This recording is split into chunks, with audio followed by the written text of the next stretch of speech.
ഞാൻ അബ്ദുൽ ലത്തീഫ്, റുമൈസ ഫാത്തിമയുടെ ഫാദറാണ്. ദൈവാനുഗ്രഹത്താൽ പ്രാവശ്യത്തെ സിവിൽ സർവീസിൽ ആദ്യത്തെ അറ്റംപ്റ്റിൽ തന്നെ മോൾക്ക് ക്ലിയർ ചെയ്യാൻ സാധിച്ചു. റുമൈസ ട്രിവാൻഡ്രത്തെ ഐലേണിലാണ് കോച്ചിങ് ചെയ്തത്. I wish iLearn team all the very best. Thank U.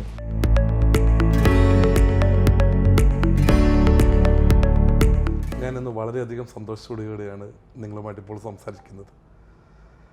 22ാമത്തെ വയസ്സിൽ തന്നെ തൻ്റെ ആദ്യ അറ്റംപ്റ്റിൽ സിവിൽ സർവീസ് എന്ന കടമ്പ കടന്ന് ഓൾ ഇന്ത്യ റാങ്ക് 185 കരസ്ഥമാക്കിയ റുമൈസ ഫാത്തിമ ആർവിയോടൊപ്പമാണ് നമ്മളിന്നുള്ളത്. എൻ്റെ സ്ഥാപനമായ ഐലേൺ IASൽ തന്നെ പഠിച്ച ഞങ്ങളുടെ സ്വന്തം റുമൈസ, ഞങ്ങളുടെ അഭിമാനമായ റുമൈസയ്ക്ക് എല്ലാവിധ അഭിനന്ദനങ്ങളും. Thank you so much. Rumaisa ഈ UPSC ജേർണി തുടങ്ങുന്നത് എപ്പോഴായിരുന്നു? സ്കൂളിൽ പഠിക്കുമ്പോൾ തന്നെ IAS IPS എന്നുള്ള ടേംസിനോട് നമ്മൾ വളരെയധികം ഫെമിലിയറാണ്. പത്രം വായിക്കുമ്പോഴായാലും TV-യിലൊക്കെ അന്നത്തെ ഡിസ്ട്രിക്ട് കളക്ടേഴ്സൊക്കെ ചെയ്യുന്ന ആക്ടിവിറ്റീസൊക്കെ ധാരാളം ഇൻസ്പയർ ചെയ്തിട്ടുണ്ട്. ബട്ട് അപ്പോൾ സീരിയസ് ആയിട്ടൊരു പ്രിപ്പറേഷൻ എന്ന രീതിയിൽ തുടങ്ങിയിട്ടൊന്നുമില്ല. പിന്നെ കോളേജ് ജോയിൻ ചെയ്യുന്നത് ചെന്നൈ സ്റ്റെല്ല മാരിസ് കോളേജിലാണ്. അവിടെ BA എക്കണോമിക്സ് ചെയ്യാൻ വേണ്ടി ജോയിൻ ചെയ്തു. അവിടുത്തെ ഒരു culture and exposure I got was very good. And പുതിയ രീതിയിലുള്ള competitions, model United Nations, debate competition, parliamentary debate പോലുള്ള കോമ്പറ്റീഷൻസ് ഒക്കെ പങ്കെടുക്കാൻ സാധിച്ചു. അപ്പോൾ അവിടെ നിന്നാണ് ഈ United Nations you can be a representative there എന്നുള്ള ഐഡിയ ഒക്കെ വരുന്നത് അവിടെ നിന്നാണ്. And then I thought okay, IFS is the entry point. പിന്നെയാണ് മനസ്സിലാവുന്നത് IAS ആയാലും IFS ആയാലും ഈ എലീറ്റ് സർവീസസിനോടുള്ള entry point is the UPSC civil service exam. So I decided fine, I was confident, കുറച്ച് കഴിവുണ്ട്, so why not try this exam എന്നുള്ള രീതിയിൽ ചെയ്യുന്നത്. ആൻഡ് ഡിഗ്രി കഴിയുമ്പോൾ I come to Trivandrum and joined iLearn for full time preparation. 10ാം ക്ലാസ്സിൽ റുമൈസയ്ക്ക് നല്ല മാർക്കുണ്ട്. സാധാരണ എല്ലാ കുട്ടികളും 10 കഴിയുമ്പോഴത്തേക്കും സയൻസ് സബ്ജക്റ്റുകൾ എടുക്കാനായിട്ടാണ് പ്രിഫർ ചെയ്യുന്നത്. അത് നല്ല മാർക്ക് കിട്ടുന്നത്. അതേസമയത്ത് അതിൽ നിന്ന് മാറി ഹ്യൂമാനിറ്റീസ് എടുക്കാനായിട്ട് റുമൈസ തീരുമാനിക്കുമ്പോൾ റുമൈസയുടെ മനസ്സിൽ ഈ ഒരു ആഗ്രഹം ചെറുതായിട്ടെങ്കിലും ഉണ്ടായിരിക്കണം അല്ലേ? So to be honest, it was more of a liking towards humanities. അതായത് എനിക്ക് വായിക്കാൻ ഇഷ്ടമായിരുന്നു. സോഷ്യൽ സയൻസ് സബ്ജക്ട്സ് ക്ലാസ്സിലായിരുന്നു ഏറ്റവും ആക്റ്റീവ് ആയിട്ടുണ്ടായിരുന്നത്, more than science subjects. So my natural inclination was towards something related to humanities. പക്ഷേ അന്ന് അൺഫോർച്ചുനേറ്റ്ലി ഹ്യൂമാനിറ്റീസ് CBSE ഓഫർ ചെയ്യുന്ന സ്കൂളും ഞങ്ങളുടെ പരിസരത്തുണ്ടായിരുന്നില്ല. And I had to settle for commerce. അപ്പോൾ കൊമേഴ്സ് എടുത്ത് ഓക്കെ ഫൈൻ, ഇനി 2 വർഷം കൊമേഴ്സ് എടുത്ത് പഠിക്കാമെന്ന് തീരുമാനിക്കുകയും and I got to choose it along with maths. അപ്പോൾ മാത്സും അത്യാവശ്യമാണ്. ഇനി ഏതൊരു കോമ്പറ്റേറ്റീവ് എക്സാം എഴുതുകയാണെങ്കിലും മാത്സ് ആവശ്യമാണ്. അപ്പോൾ എക്കണോമിക്സും മാത്സും പഠിക്കാൻ പറ്റിയതിൻ്റെ ഒരു സന്തോഷത്തിൽ I settle for commerce.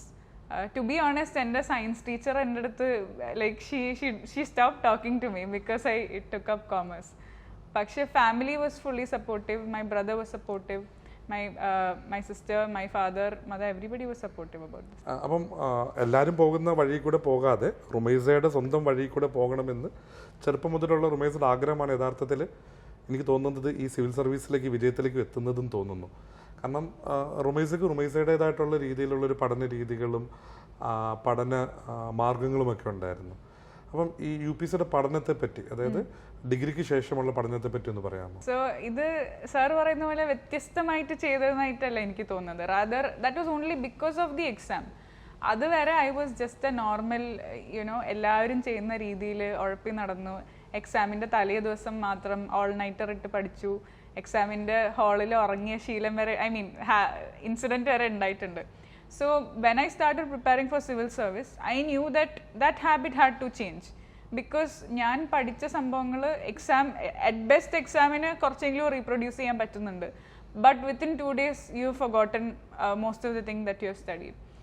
So before I started studying for civil service I knew, അതായത് നമ്മളിപ്പോൾ ഒരു ജൂൺ 2018 പ്രിപ്പറേഷൻ തുടങ്ങുകയാണെങ്കിൽ I knew I had to write prelims in 2019, almost after a year. അപ്പോൾ ഇത്രയും കാലയളവിൽ how will you be able to remember and recollect all of that? So that got me in to thinking and revisiting my strategy.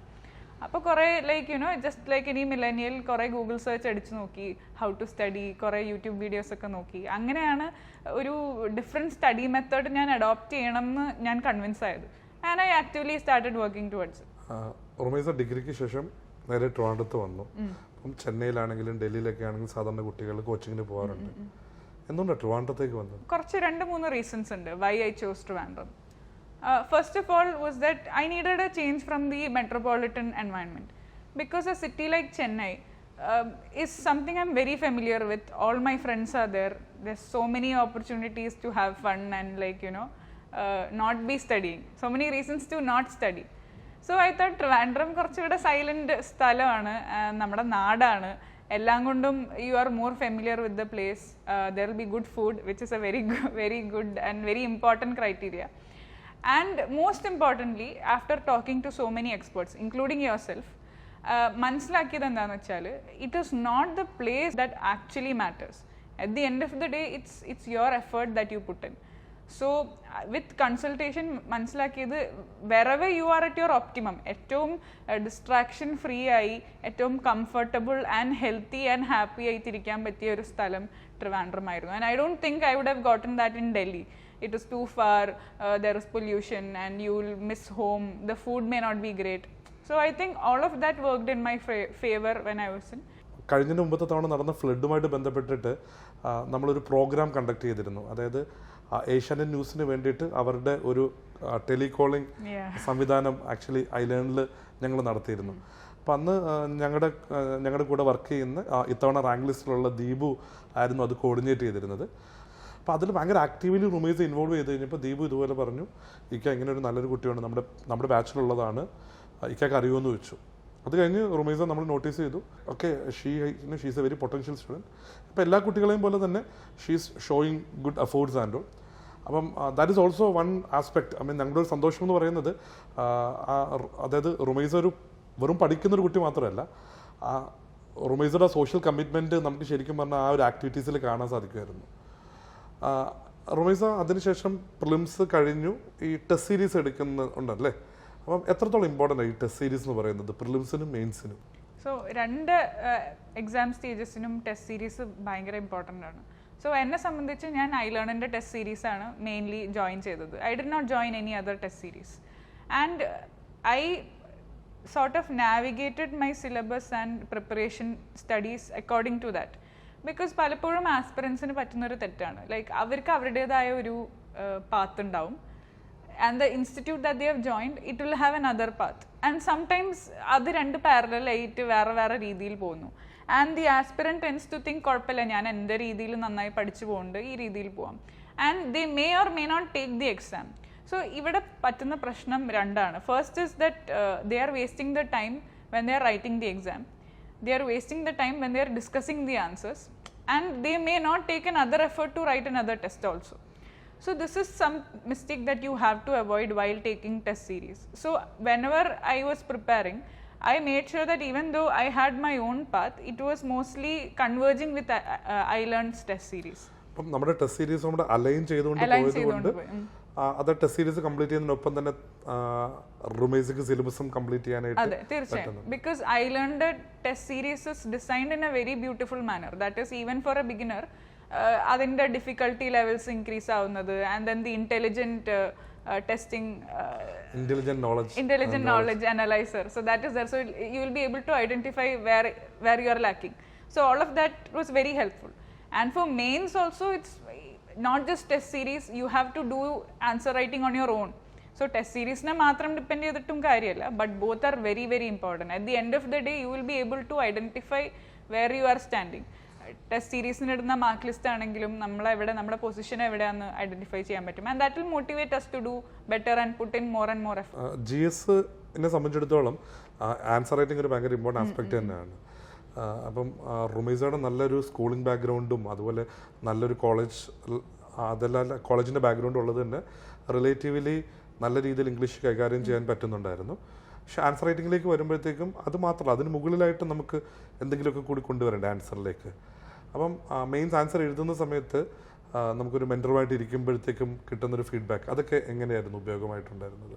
So sir പറഞ്ഞ പോലെ തന്നെ definitely language skills ആവശ്യമാണ്, but it can be a bane also. Like ഞാൻ initially എഴുതി തുടങ്ങിയപ്പോൾ എനിക്കത് വലിയൊരു problem ആയിരുന്നു.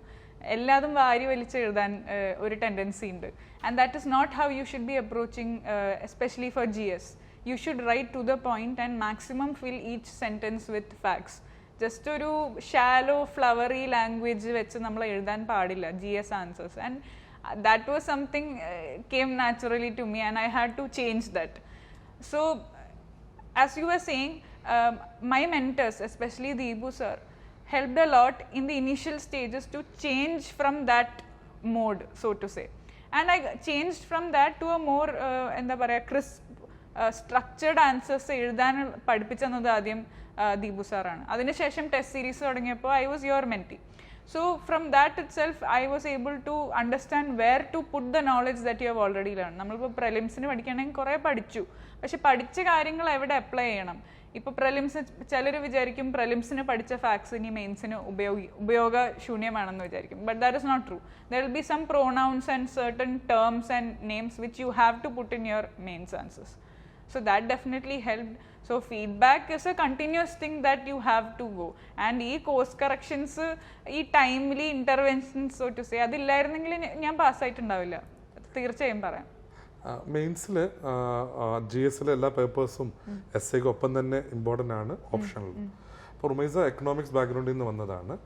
അപ്പം എക്കണോമിക്സ് എടുക്കാനായിട്ടുള്ള പ്രധാന ഇഷ്ടം നേരത്തെ പറഞ്ഞല്ലോ, എക്കണോമിക്സ് ഇഷ്ടമുണ്ട്, എക്കണോമിക്സ് പഠിച്ചിട്ടുണ്ട്. അപ്പം എക്കണോമിക്സ് ഓപ്ഷണൽ എടുത്തതിനെ പറ്റി എന്തായിരുന്നു അഭിപ്രായം?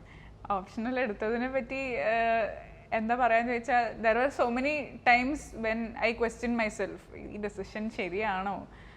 ഈവൻ മെയിൻസ് പഠിച്ച് തുടങ്ങുന്ന സമയത്ത് വരെ ഐ വാസ് സെക്കൻഡ് ഗെസ്സിങ് അ ലോട്ട്. ആ സമയത്തൊക്കെ റീഅഷ്യൂറൻസ് തന്നത് ഐലൻഡ് ഫാക്കൽറ്റി തന്നെയാണ്. So the reason what motivated me the most to take the subject was because of my interest. Adayathu at the end of the day you have to spend some 500 hours studying one subject. So I thought might as well do it in something that I really like. ഇഷ്ടമാണ് എന്നാൽ അത്ര പഠിച്ചിട്ടും ഇല്ല, അത്ര knowledge it's questionable. Because കോളേജിൽ നിന്ന് ഞാൻ അത്രയും dedicated student ആയിരുന്നില്ല, എക്സാമിന് വേണ്ടി പഠിച്ച് പാസ്സായി എന്ന് പറയാം. സോ I thought fine, ഇത് ഒന്നും കൂടെ ഒന്ന് റീവിസിറ്റ് ചെയ്യാം, I will finally do justice to my degree എന്നുള്ളത്. അതൊരു ഐഡിയലിസ്റ്റിക് തോട്ടാണ്, ബട്ട് യുനോ ആ ഒരു സമയത്ത് അങ്ങനെയൊക്കെ ചിന്തകൾ ഉണ്ടായിരുന്നു. That was one of the motivators behind me taking it up. So I also got confidence from previous year toppers. For example last year all India rank 26 was Sreelakshmi ചേച്ചി, she took economics. So അത് ഭയങ്കര ബൂസ്റ്റായിരുന്നു. So I thought fine, let's do it, let's give it a try, എന്തായാലും ചെയ്ത് നോക്കാം എന്നുള്ള രീതിയിൽ തന്നെ തുടങ്ങി. ആൻഡ് മെയിൻസിൻ്റെ ടൈമിലുള്ള ഷോർട്ട് ടൈമിൽ മാക്സിമം സ്ട്രാറ്റജൈസ് ചെയ്ത് പ്രിപ്പയർ ചെയ്തു എന്ന് പറയാം. മോസ്റ്റ് ഇമ്പോർട്ടൻറ്റ് ടോപ്പിക്സ് നല്ലോണം പഠിച്ചു. എക്കണോമിക്സ് ആകുമ്പോൾ ഫിഗേഴ്സ് ആൻഡ് ഡെറിവേഷൻസ് കുറച്ച് എക്സ്ട്രാ പഠിക്കണം, അപ്പോൾ അതൊക്കെ നല്ലോണം ചെയ്തിട്ട് അഡ്ജസ്റ്റ് ചെയ്തു. UPSCയുടെ ഏറ്റവും അവസാന സ്റ്റേജ് എന്ന് പറയുന്നത് ഈ ഇൻ്റർവ്യൂ എന്ന് എല്ലാവരും വിളിക്കുന്നത്, പക്ഷേ യഥാർത്ഥത്തിൽ അതൊരു പേഴ്സണാലിറ്റി ടെസ്റ്റാണ്. അപ്പോൾ ഒരു വെൽ റൗണ്ടഡ് പേഴ്സണാലിറ്റിയാണ് UPSC എപ്പോഴും താല്പര്യപ്പെടുന്നത് എന്നുള്ളത് സത്യം തന്നെയായിട്ടുള്ള കാര്യമാണ്.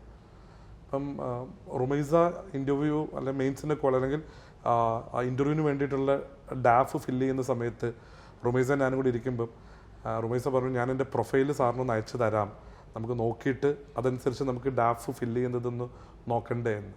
അപ്പം ഐലൻഡിൽ നമ്മൾ പഠിക്കുന്ന എല്ലാ കുട്ടികളുടെയും ഡാഫ് ഫില്ല് ചെയ്യുന്ന ഉൾപ്പെടെ ഡാഫ് അനാലിസിസും ഡാഫ് ഫില്ല് ചെയ്യുന്നതും ഇതിലൊക്കെ നമ്മൾ കൃത്യമായിട്ടുള്ള മാർഗ്ഗനിർദ്ദേശങ്ങൾ കൊടുക്കുകയും കുട്ടികളുടേതായിട്ടുള്ള രീതിയിൽ തന്നെ അത് ഫില്ല് ചെയ്യാനായിട്ട് അവരെ പ്രേരിപ്പിക്കുകയും ചെയ്യും.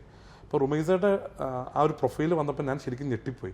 ഞെട്ടിപ്പോയെന്ന് വെച്ച് കഴിഞ്ഞാൽ റുമൈസ ഇഷ്ടംപോലെ മോഡൽ UN പ്രോഗ്രാംസിൽ പോയിട്ടുണ്ട്, അതുപോലെ തന്നെ ഇഷ്ടംപോലെ ക്വിസ് പ്രോഗ്രാംസിൽ പോയിട്ടുണ്ട്.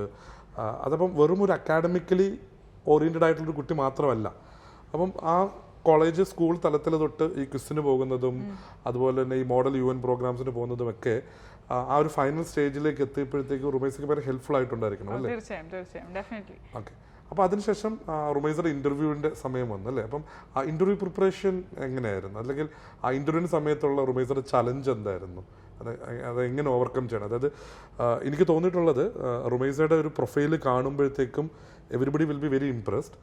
ആൻഡ് ആ ഇൻ്റർവ്യൂ നടക്കുന്ന സമയത്ത് ആ ഇംപ്രഷൻ നമുക്ക് കണ്ടിന്യൂ ചെയ്യാൻ പറ്റിക്കഴിഞ്ഞാൽ ഒബ്വിയസ്ലി നല്ല മാർക്ക് കിട്ടണം. അപ്പം എങ്ങനെയായിരുന്നു UPSCയുടെ ഇൻ്റർവ്യൂവിന് വേണ്ടിയിട്ടുള്ള പ്രിപ്പറേഷൻ? എനിക്ക് ആദ്യം ഓർമ്മ വരുന്നത് നമ്മുടെ ഡേറ്റിൻ്റെ ഇഷ്യൂ ആണ്. അത് ആക്ച്വലി ഈ ഇൻ്റർവ്യൂവിന്, അതായത് ഇൻ്റർവ്യൂവിന് സെലക്റ്റഡായി, അപ്പം ഡേറ്റ്സ് വന്നു. ഡേറ്റ്സ് അനൗൺസ് ചെയ്ത സമയത്ത് ഇതുപോലെ റുമൈസ എന്നെ വിളിച്ചു. അപ്പോൾ റുമൈസയ്ക്ക് ആദ്യത്തെ ദിവസം ഫസ്റ്റ് ഡേ ആണ് കേട്ടോ. അതിനുശേഷം റുമൈസയെ ഞാൻ പറയുന്നത് ഐലൻഡ് രോഹിത് ശർമ്മ എന്നാണ് പറയുന്നത്. കാരണം രോഹിത് ശർമ്മ ഇന്ത്യക്ക് ബാറ്റിംഗ് ഓപ്പൺ ചെയ്യാൻ പോകുന്നത് പോലെ ഐലൻഡ് ആ UPC ജേർണി സ്റ്റാർട്ട് ചെയ്യുന്നത് ഞങ്ങളുടെ ഓപ്പണർ ആയിരുന്നു റുമൈസ എന്നാണ് പറഞ്ഞുകൊണ്ടിരുന്നത്.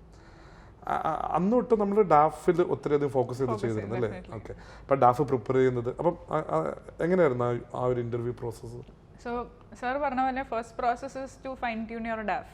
ഡാഫിൽ എവ്രി വേർഡ് ഇസ് ഇമ്പോർട്ടൻറ്റ്. നമ്മൾ ഒരു സ്ട്രേ വേർഡ് ഇല്ല. Whatever catches the interviewers eye that could potentially be asked. And അതിനെക്കുറിച്ച് എന്ത് വേണമെങ്കിലും ചോദിക്കാം. അപ്പോൾ ഐലൻഡിലത്തെ ഫാക്കൽറ്റി ഇൻക്ലൂഡിങ് യുവർ സെൽഫ് നമ്മൾ കുറേ ആലോചിച്ച് ഇത് വെക്കണോ അത് വെക്കണോ എന്നുള്ള ഭയങ്കരമായിട്ട് ഡയലമ നല്ലോണം ഉണ്ടായിരുന്നു. So I think at the end of the day we made the right decision. Some carefully placed things can also work in our favour. ഇപ്പം ചില ഹോബീസ് നമ്മൾ സ്പെസിഫിക്കലി കൊടുക്കുന്നത് അവരെന്തായാലും നമ്മളെ ചോദിക്കും എന്നുള്ള പ്രതീക്ഷയിലാണ്. And some of it worked in my favour. നമ്മൾ ഹോബിയുടെ കാര്യം പറയുകയാണെങ്കിലും അങ്ങനെയൊക്കെ. So first job is to fine tune your DAF and make sure it is honest. നമ്മൾ അനാവശ്യമായിട്ട് അല്ലെങ്കിൽ ഇല്ലാത്തൊരു ഫാബ്രിക്കേറ്റഡ് സംഭവം അതിലൊരിക്കലും വെക്കരുത്. Because at the end of the day, at that stage, they will be able to identify and see through you because they have seen so many candidates. So honesty, frank ആയിരിക്കണം ഒരു ഡാഫിൽ വെക്കുന്ന details and research about it. ഇപ്പോൾ tea ടേസ്റ്റിങ്ങിൻ്റെ കാര്യമാണെങ്കിൽ നമ്മൾ tea export GST on tea and ഓരോ figures in dollars and rupees നമ്മൾ നോക്കി വെച്ചിട്ടുണ്ടായിരുന്നു. And it was asked in one of the mock interviews also. So that is the level of preparation you have to do. So in that limited period of time, I try to do that. And with the help of iLearn, എല്ലാം ഞാൻ തന്നെ ചെയ്യേണ്ടി വന്നില്ല. They did half the work for me when it comes to DAF-ന്റെ questions ഉണ്ടാക്കുകയാണെങ്കിലും DAF related research ആണെങ്കിലും they also helped a lot. And the second and most important part is how you are there. DAF is just one part. Sometimes interviewer DAF നോക്കി ഇല്ലെന്ന് തന്നെ വരാം. And they will only look at you and ask you then and there. അപ്പോൾ ആ ഒരു confidence building, പിന്നെ എൻ്റെ പേഴ്സണാലിറ്റിയിലത്തെ കുറച്ച് പ്രശ്നങ്ങൾ പലപ്പോഴും ഇനീഷ്യൽ സ്റ്റേജസിൽ ഞാൻ ചിന്തിക്കാതെ പെട്ടെന്ന് ഉത്തരം പറഞ്ഞിരുന്നു. ക്വസ്റ്റ്യൻ ചോദിച്ചാൽ അപ്പം തന്നെ ഉത്തരം പറഞ്ഞിരുന്നു. അപ്പോൾ അത് ഒരു നല്ല ശീലമല്ല. Like you might just end up blabbering things. So സാറും എല്ലാവരും പറഞ്ഞതെന്ന് വെച്ചാൽ think and take a couple of seconds to process what you are going to say. അതൊക്കെ ഭയങ്കര ചേഞ്ചാണ് ആക്ച്വൽ ഇന്റർവ്യൂവിൽ വരുത്തിയതെന്ന് തന്നെ പറയാം. സോ ഒരു എക്സ്പെക്ടിങ്, ഐ മീൻ റാങ്ക് ലിസ്റ്റിൽ ഉണ്ടാകുമെന്നൊരു പ്രതീക്ഷ ഉണ്ടായിരുന്നു? പ്രതീക്ഷ ഉണ്ടായിരുന്നു. Because this is something that what I use to tell my brother. ഞങ്ങൾ both of us are very intimately involved in the UPSC preparation process because he also has an experience with UPSC. അപ്പോൾ ഓരോ stage കഴിയുമ്പോഴേക്കും we made sure that this was not just by a fluke, അല്ലെങ്കിൽ ഒരു ഭാഗ്യത്തിന് കയറിയതാണെന്നുള്ള രീതിയിലായിരുന്നില്ല. It was നല്ല plan ചെയ്തു and we had some kind of strategy. And at the end of each stage we knew we had done something that will tilt the chances towards me passing more than failing. ഇപ്പോൾ prelims ആണെങ്കിൽ നമ്മൾ prelims കഴിഞ്ഞ് key നോക്കുമ്പോൾ ഒരു 100-105 വരെ വരുന്നുണ്ട്, minimum വരുന്നുണ്ട്. അപ്പോൾ so there is 70% chance you will pass. അങ്ങനെയായിരുന്നു. ആഫ്റ്റർ മെയിൻസ് ആയിരുന്നപ്പോൾ മെയിൻ ഡിറ്റർമൈനേഴ്സ് essay ഓപ്ഷണൽ, പിന്നെ ഹൗ യു കംപ്ലീറ്റ് GS ആണ്. So I had the ingredients to pass. That is GS ആണെങ്കിൽ എല്ലാം എഴുതി തീർത്തു. I did not leave any questions empty. Optional ആയിരുന്നെങ്കിൽ paper 1 I knew I had done fairly decent because paper 1 ഭയങ്കര tough ആവാറുണ്ട് usually economics. ഈ വർഷം ദൈവാനുഗ്രഹത്താൽ അത് it was not that tough and I was able to write the topics from which I had studied. And essay again ഞാൻ എൻ്റെ ഒരു ഫ്രണ്ടിൻ്റെ കൂടെ discuss ചെയ്ത ടോപ്പിക്സ് വന്നു. ഫോർ എക്സാമ്പിൾ ആർട്ടിഫിഷ്യൽ ഇൻ്റലിജൻസ് ആണ് ഞാൻ എഴുതിയത്. സോ അതിൻ്റെ ഇൻഗ്രീഡിയൻസ് എല്ലാം ഉണ്ടായിരുന്നു. I had the content, structure, writing സ്റ്റൈലൊക്കെ ഓക്കെ. സോ ഈ 3 മെയിൻ ക്യാരക്ടറിസ്റ്റിക്സ് വെർ ഫൈൻ. അതിൻ്റെ ഒരു ഇൻഗ്രീഡിയൻസ് ഉണ്ടായിരുന്നു. ബാക്കിയൊക്കെ എന്താ പറയുക, ദൈവത്തിൻ്റെ കയ്യിൽ, അല്ലെങ്കിൽ in how the person views it. So even after mains കിട്ടുമെന്ന് ഒരു കോൺഫിഡൻസ് ഉണ്ടായിരുന്നു. ആൻഡ് ഫൈനലി ഇൻ്റർവ്യൂ സ്റ്റേജ് വന്നപ്പോഴും ഇതന്നെയായിരുന്നു. മെയിനായിട്ട് ബ്ലണ്ടേഴ്സ് ഒന്നും പറഞ്ഞിട്ടില്ല. I maintained a pleasant demeanour throughout. Confident ആയിട്ട് എല്ലാം ഉത്തരം പറഞ്ഞു. പിന്നെ ഡിപ്ലോമാറ്റിക് ആയിരുന്നു. ആൻഡ് ഓവറോൾ ഒരു നല്ല ഫീൽ ഉണ്ടായിരുന്നു. Even as I stepped out of the interview hall I had a good feeling about the whole thing. So that this was our philosophy, so to say. അപ്പോൾ കഴിഞ്ഞപ്പോൾ naturally പ്രതീക്ഷിച്ച് തന്നെ ആയിരുന്നു ഇരിക്കുന്നുണ്ടായിരുന്നത്. Your brother was an important part in your journey, right? And I know after talking with him also, I know that like he was a driving force behind this. അപ്പം ബ്രദറിൻ്റെ ഒരു support അല്ലെങ്കിൽ ഒരു inputs, support ഞാൻ പറയുന്നില്ല, കാരണം എല്ലാ ബ്രദേഴ്സും അവരുടെ പെങ്ങന്മാരുടെ ജേർണീസിൽ സപ്പോർട്ട് ചെയ്യുന്നുണ്ടാക്കും. But his inputs are very very crucial, right? എന്തായിരുന്നു ബ്രദറിൻ്റെ ഒരു input? My brother's biggest input was that he knew what my strengths were, he knew what my weaknesses were. ഒന്നുമില്ലെങ്കിൽ ഇത്ര കാലമായിട്ട് കാണുന്ന ആളാണല്ലോ. So he knew where I could use my strength and where I can potentially go wayward in this journey. ഇപ്പോൾ എൻ്റെ brother പറഞ്ഞ പോലെ തന്നെ he had an experience with UPSC. So first thing he ensured was to make sure that I don't make the common mistake that every candidate does. അപ്പോൾ common ആയിട്ടുള്ള കുറേ mistake, അതായത് മര്യാദക്ക് റിവിഷൻ ചെയ്യുന്നില്ല, and then not taking enough test series. These are common mistakes. And then there are some things which are specific to me. For example, ഇപ്പോൾ വായിച്ച് കാട് കയറി പോവലുണ്ടല്ലോ, അത് it's a very common mistake many candidates does.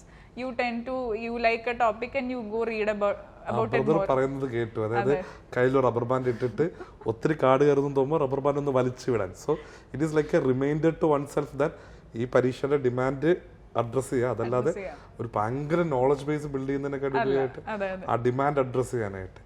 I think his experience with UPSC was actually fruitful through your journey. Definitely. Okay. So my brother understood specific endedaya specific. Same likewise with strength also.